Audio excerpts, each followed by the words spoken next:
শুভেচ্ছা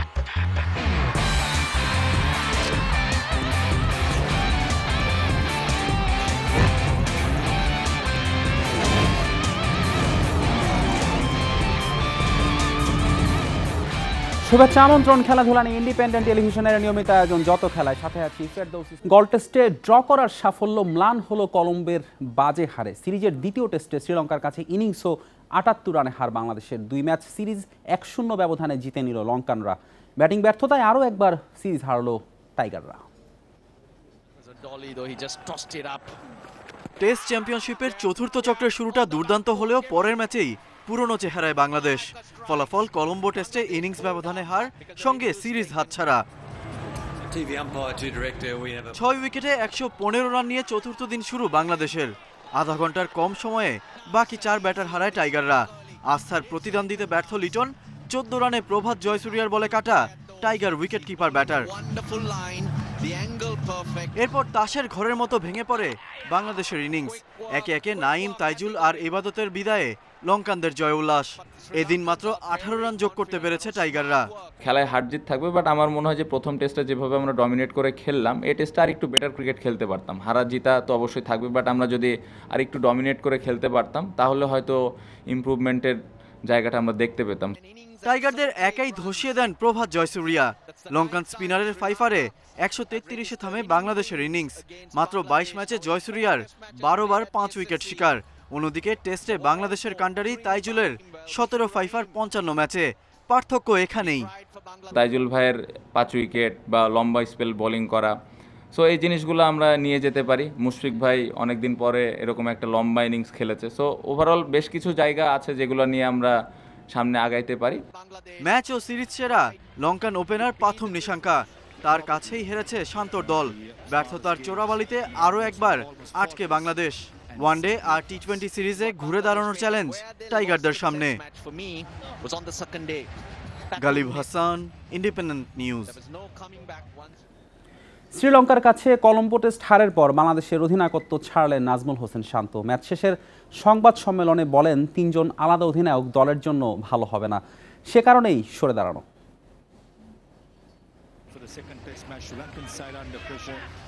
অধিনায়কত্ব নিয়ে এলোমেলো অবস্থায় বাংলাদেশের ক্রিকেট। ২০২৩ বিশ্বকাপের পর ৩ ফরম্যাটের নেতৃত্বে আসা নাজমুল হোসেন শান্ত একে একে ছাড়লেন সব, যার সব শেষটা কলম্বো টেস্টে হারের পর। টি-20 ছাড়েন প্রথম, এরপর ওয়ানডের নেতৃত্ব কেড়ে নেয় বিসিবি। মুখে ভিন্ন ব্যাখ্যা দিলেও কে না বোঝে, সেই অভিমান থেকেই এমন সিদ্ধান্ত। টেস্ট ক্রিকেটের নেতা থেকে নিজেকে সাধারণের কাতারে নামিয়ে আনলেন শান্ত। আমি বাংলাদেশ দলের অ্যাজ এ টেস্ট ক্যাপ্টেন হিসেবে স্টেপ ডাউন করছি।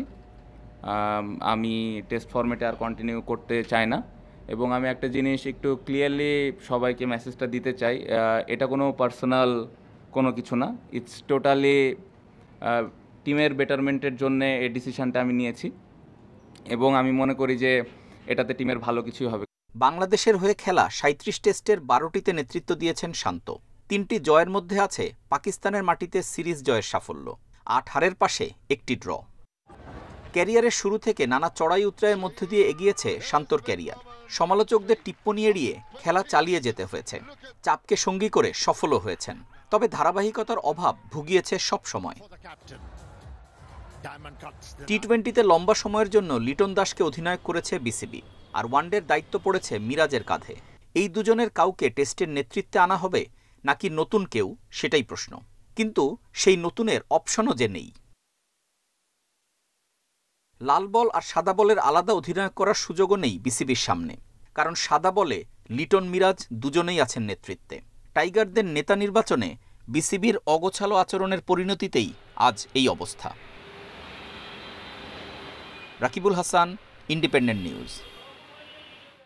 বিসিবি চেষ্টা করেছে শান্তকে অধিনায়কত্ব ছেড়ে দেওয়ার সিদ্ধান্ত নেওয়া থেকে আটকাতে। শোনেননি শান্ত, নিজের কথাতে অনড় থেকেছেন। সিরিজের মাঝে এমন ঘটনা ভালোভাবে নিতে পারছেন না বিসিবি পরিচালক ইফতেখার রহমান মিঠু। বোর্ড মিটিংয়ে নতুন অধিনায়ক কে হবেন সেটা নিয়ে আলোচনা হবে। আভাস আগেই ছিল, ম্যাচ শেষে ঘোষণা আসতে পারে, বিসিবিও নিশ্চিত ছিল। সভাপতি বিষয়টা বুঝতে পেরে অপারেশন চেয়ারম্যানকে পাঠিয়েছেন শ্রীলঙ্কাতে। নাজমুল আবেদিন কথা বলেন শান্তর সাথে, তবে লাভ হয়নি। শান্ত সিদ্ধান্তে অনড় থেকেছেন। 2-3 দিন আগে জানিয়েছিল যে আমাদের ক্রিকেট অপারেশনের ফাহিম ভাইকে যে সে ইন্টারেস্টেড না। তখন আমাদের প্রেসিডেন্ট ইমিডিয়েটলি ফাহিম ভাইকে বলছে যে আপনি শ্রীলঙ্কা যান, ওর সাথে সামনাসামনি বসে ওকে মানে ডিসকারেজ করে যাতে থাকে কথা বলেন। সিরিজের মাঝে এভাবে অধিনায়কত্ব থেকে সরে দাঁড়ানো ভালোভাবে নিতে পারছেন না কর্তারা। ওয়ানডে ও টি-20 সিরিজের আগে ড্রেসিং রুমে অস্থিরতা দেখতে চাননি। আমরা এখন চাই না যে কোনো কিছুই সিরিজের মাঝখানে হোক, কথাটা বলছেন। সিরিজটা শেষ হলে একটা সুন্দর বসে, কারণ দে আর অল প্রফেশনাল প্লেয়ার্স, সো তারাও এটা কন্টিনিউ করা উচিত যে সিরিজের মাঝখানে এইসব news does effects the team. 3 ফরম্যাটে 3 অধিনায়ক রাখতে চায় বিসিবি, তবে টেস্টের জন্য হাতে অপশন কম। ঘুরে ফিরে সেই লিটন মিরাজের নাম সামনে আসছে। এটা তো 3 ক্যাপ্টেন 3 ইয়েতে আগেও ছিল, সেটা যদি করা হতো প্রেশারটা কমানোর জন্য। কারণ আমরা আমাদের one of the best batsman বলেন, আসলেই শান্ত আমাদের one of the best batsman, তো তার পারফরমেন্সেও এসব ক্যাপ্টেনের জন্য এফেক্ট করেছে। সোমবারের বোর্ড সভাতে হবে নানা বিষয়ে আলোচনা। নতুন অধিনায়ক ও শান্তর এভাবে সরে যাওয়া নিয়ে কথা হবে সেখানে। মাজারুল ইসলাম, ইন্ডিপেন্ডেন্ট নিউজ। শ্রীলঙ্কার বিপক্ষে ওয়ানডে সিরিজ খেলতে দেশ ছাড়লেন নাইম শেখ ও তাসকিন আহমেদ। এর আগে গতকাল রওনা হন 8 ক্রিকেটার। দেশ ছাড়ার আগে বিমানবন্দরে গণমাধ্যমের সঙ্গে আলাপকালে তাসকিন জানান সিরিজ জয়ের প্রত্যয়। ইনজুরি থেকে ফিরতে পেরে স্বস্তিতে এই পেসার চাইছেন দলের হয়ে অবদান রাখতে। শ্রীলঙ্কার মাটিতে টাইগাররা 3টি ওয়ানডে এবং 3টি টি-20 ম্যাচ খেলবে। সিরিজের প্রথম ওয়ানডে কলম্বোর প্রেমাদাসা স্টেডিয়ামে 2 জুলাই।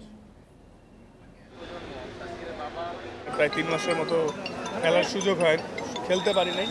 হ্যাঁ, তো এখন ভাল লাগছে যে আল্লাহর কাছে শুকরিয়া যে আমি আবার দলে ফিরলাম, যাচ্ছি। তো এখন একটাই প্রত্যাশা যাতে জয়ের পিছনে আমার ভূমিকা থাকে যাতে।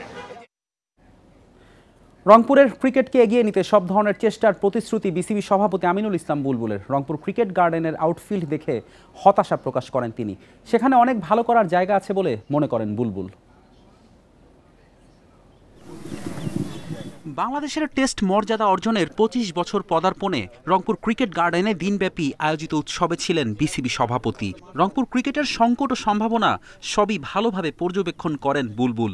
বলেন ভালো মানের খেলোয়াড়, কোচ ও সংগঠক তৈরিতে জোর দেয়া হবে।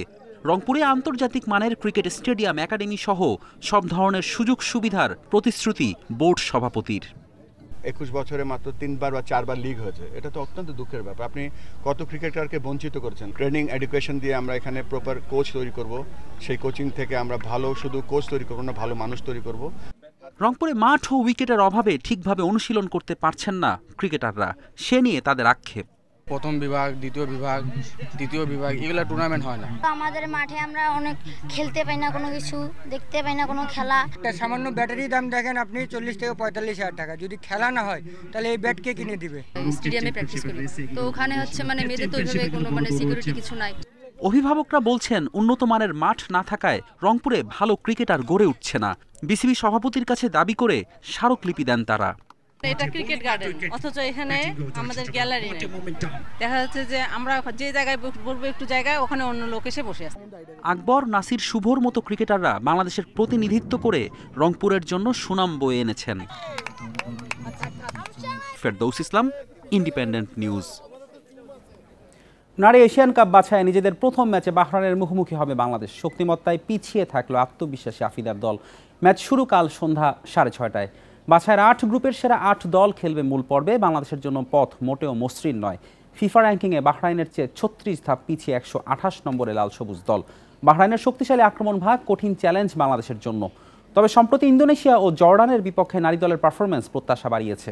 বাছাই বাধা পেরোতে নিজেদের সেরাটা দিয়ে খেলতে চায় আফিদারা।